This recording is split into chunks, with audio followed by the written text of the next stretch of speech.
What's up? It is Friday, April 25th, 2025.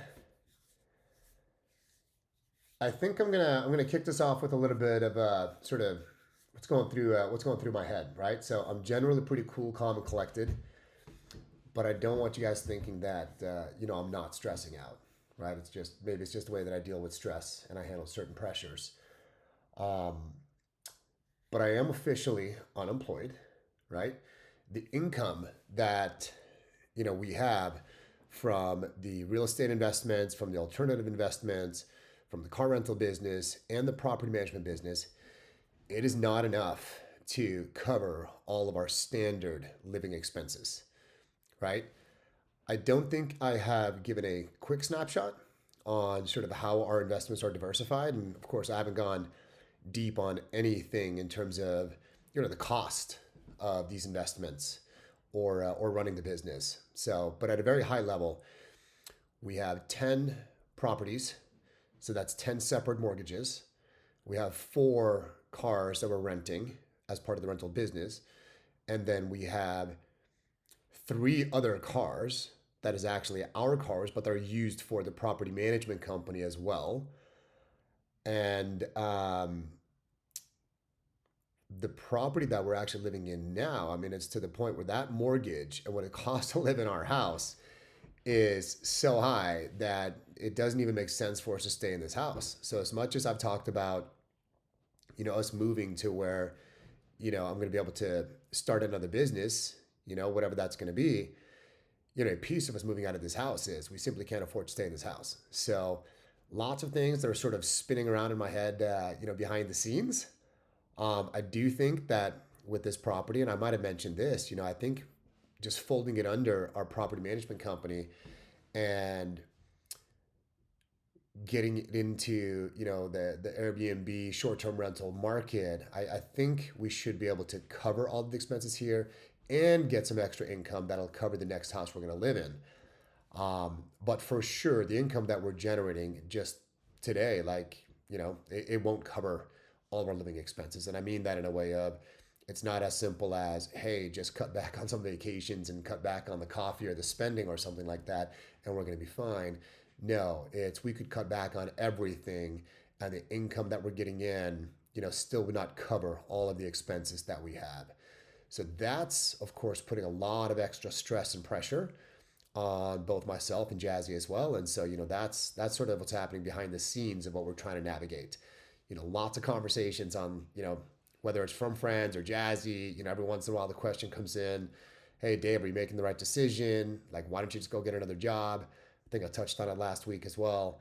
Um, but I think at the end of the day, when we kind of really sit down and think everything through, I do think that starting another business and getting into that and ownership, it's something that we really do enjoy, and I think we're in a position where we're going to be able to do that. So we're going to continue that, but definitely we're going to need to pretty quickly figure out how we're going to get additional income. Right, the severance I got from the company, I did get an additional. Actually, just came in today. I think I kept getting paychecks, but my official last day of employment with the company was last Friday, April 18th. And so I got a final sort of smallish paycheck that had some PTO that was unpaid last week. So that was nice. And then literally just today, a week after, is when the final sort of severance payment came in. And it's a decent chunk of money that I think will help us sort of get through hopefully the end of the year or close to the end of the year, right? On top of the other income that we're getting. Um, but getting into next year, right? If we don't have additional income coming in, then that's likely where we're going to have to start tapping into the HELOCs to actually be able to pay our living expenses. So it's really, really, really stressful. But at the same time, I think we have a pretty sound plan. And, once you think you have a sound plan, then, you really got to figure out how you're going to be able to stick to that plan. So that's what we're going to try to do. Um, all right. Well, on a positive note, the stock market did get a bump this week. I don't know if you guys are going to care for the details when you guys are watching this later on. But it sounds like there's well, I don't know if there's negotiations with China or not. I think China has said they're not negotiating. Trump and his team have said that China are having conversations and they're hearing bits and pieces of that. And so they're hopeful that there's going to be some negotiations. And so this week, the stock market got a nice lift, jumped up quite a bit. So we're definitely well off of the lows that we've had over the last few weeks. But we're definitely not anywhere near where we were, um, at the peak. So we've still got a long ways to go, but it seems pretty good that the market feels maybe, depending on who you ask, it's stabilized a little bit, and hopefully maybe we're at the bottom, and maybe we can go up from here. So we'll see. All right. Well, I'm going to talk about just two of the concepts today. Slice House, they're super busy, so we'll skip that one for now. With the boutique resort, I mean, we're making progress. We're having meetings. I'm not going to share too much there. We'll see how that one plays out.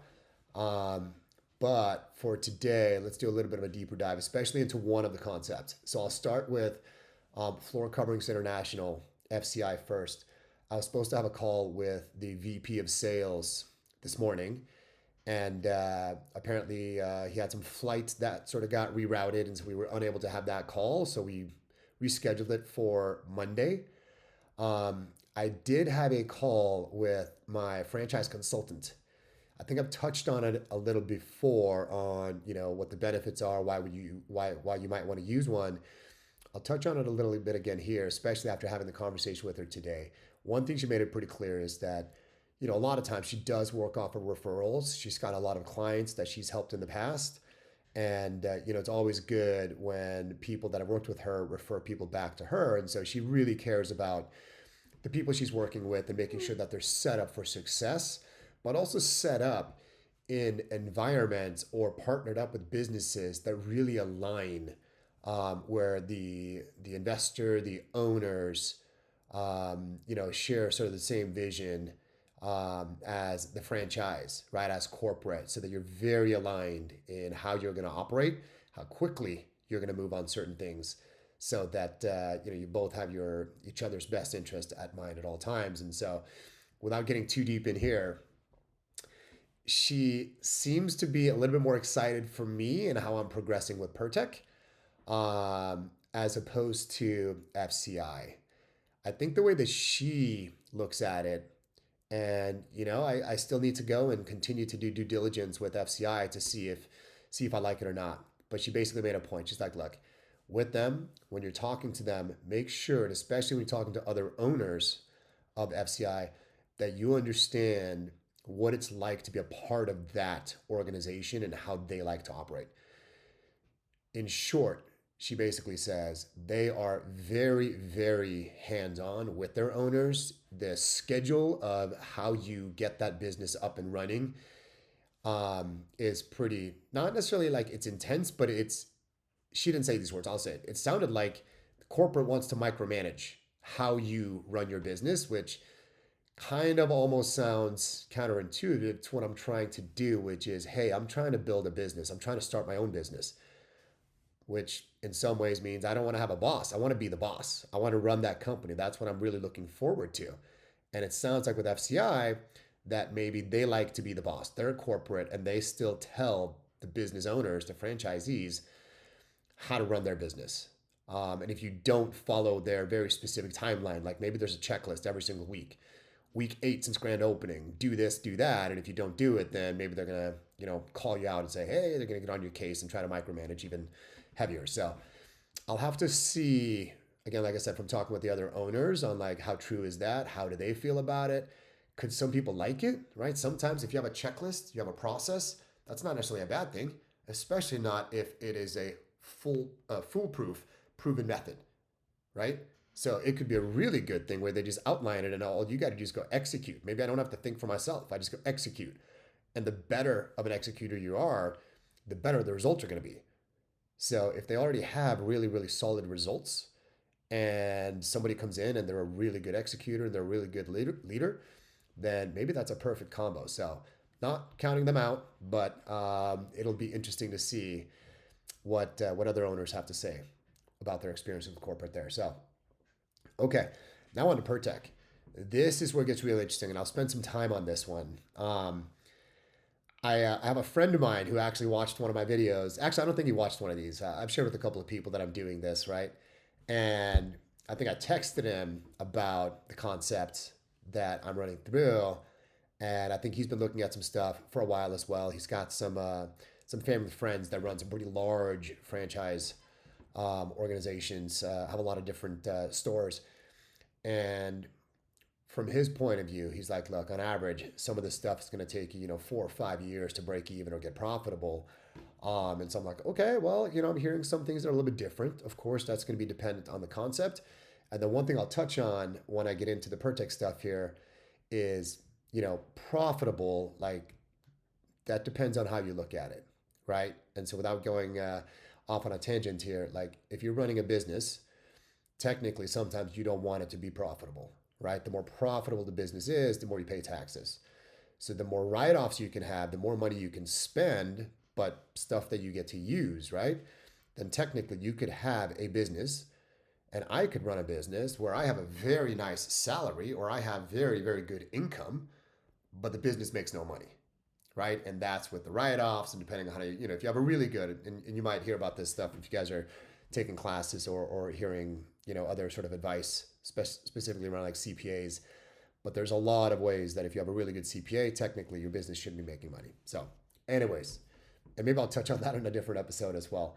Um, so, I had 2 calls live one-on-one with owners from Pertec. I had asked the director of sales that I'm working with from Pertec to give me specifically people that I could call that are newer and have built their own from the ground up, right? There's been plenty of people that I've listened in on other calls where they've acquired an existing business. I mean, one of these calls I was a part of, acquired a business that had been up and running for 16 years, right? And I think they said something like, they had maybe two shops and like 7 vans, and they're expecting to do like 5 million in sales. And I'm like, okay, that's great. You could build it there, but that's 16 years. And if you come in and buy something like that, then of course there's going to be, there's going to be some advantages, but for sure the sales probably are going to be pretty steady and built in. So, anyways, I talked to one person first. Actually, it was a couple.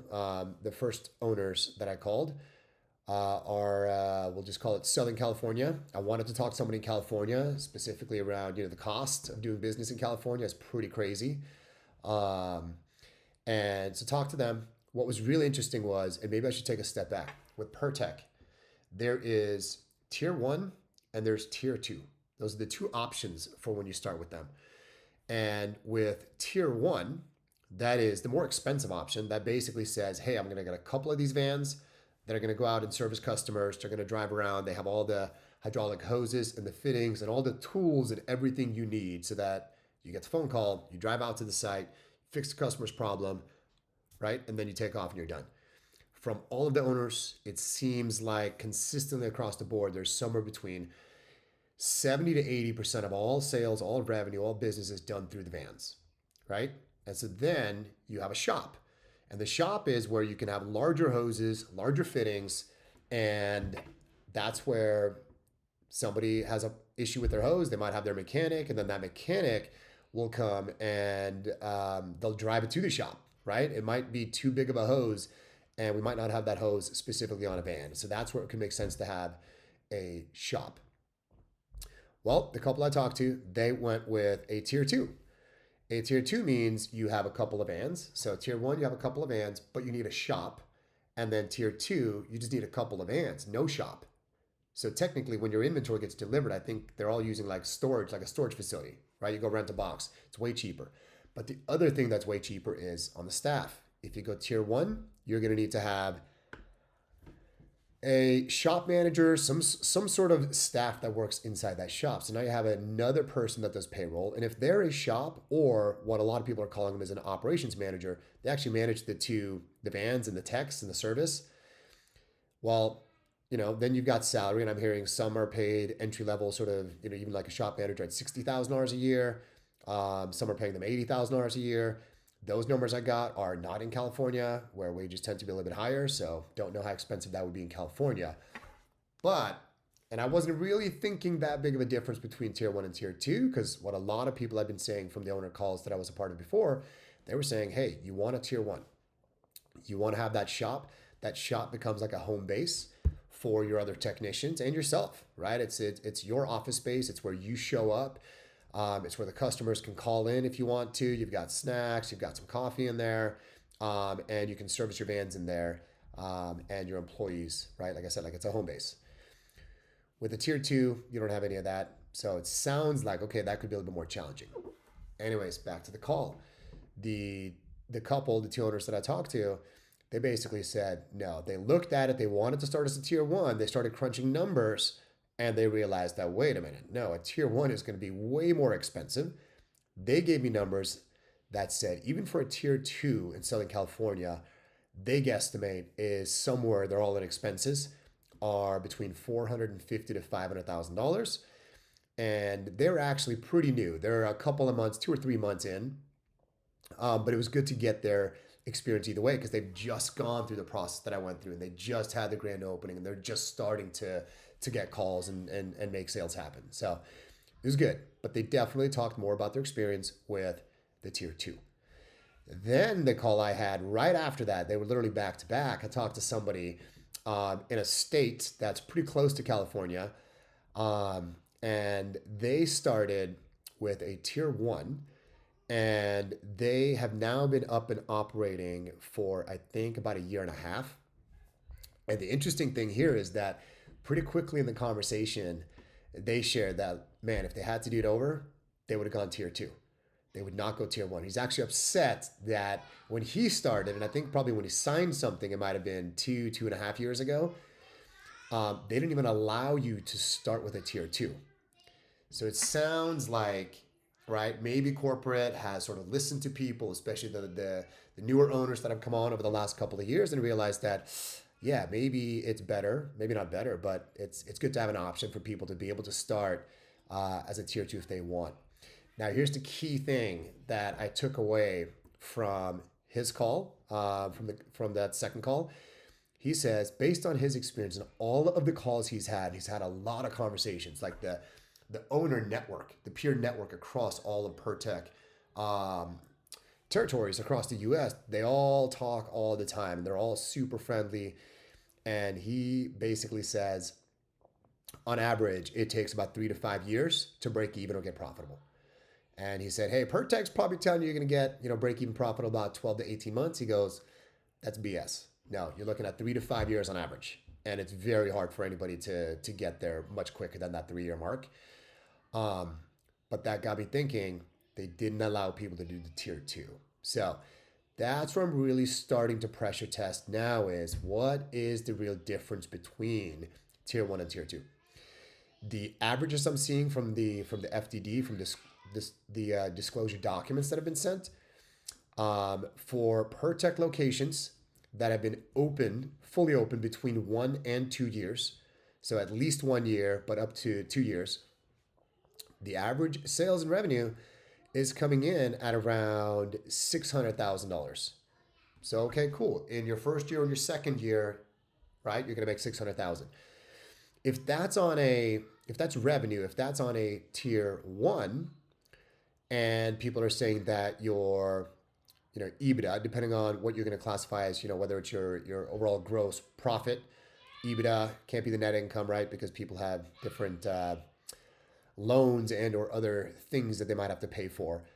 But it's coming in the gross profit margin somewhere around 15%.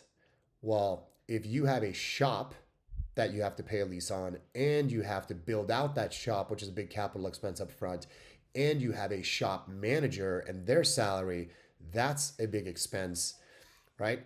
And then you have more inventory. So there are lots of different costs associated with having a shop, going tier one, and having an extra employee.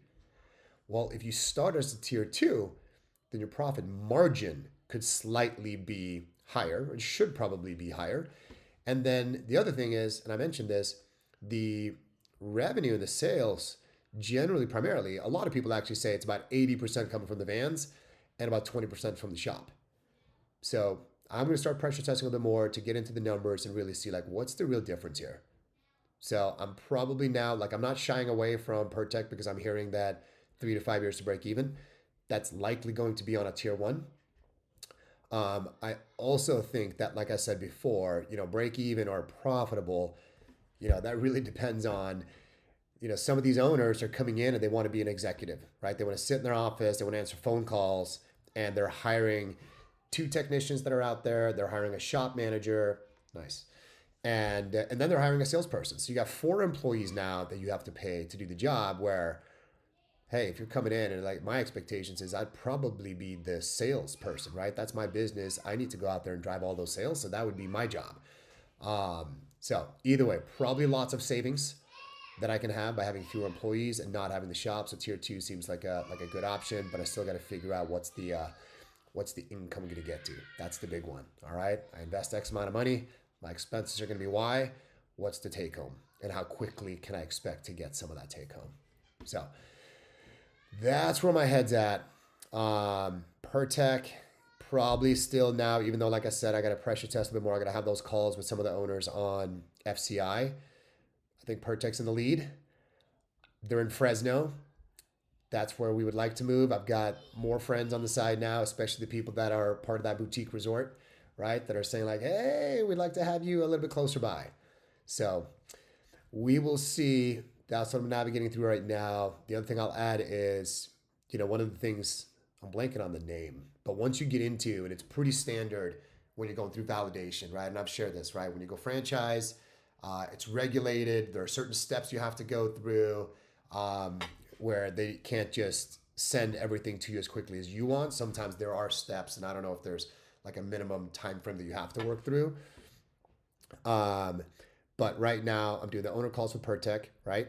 And the next step is actually doing I'm blanking on the name, but it's when you go meet corporate. You go to corporate and you visit, the people that you're going to be interacting with, that are going to be training you, and all of that good stuff.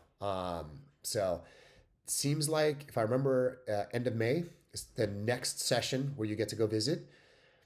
So that's likely what I'll be preparing for. So we've got about a month to do as much work ahead of time as I can.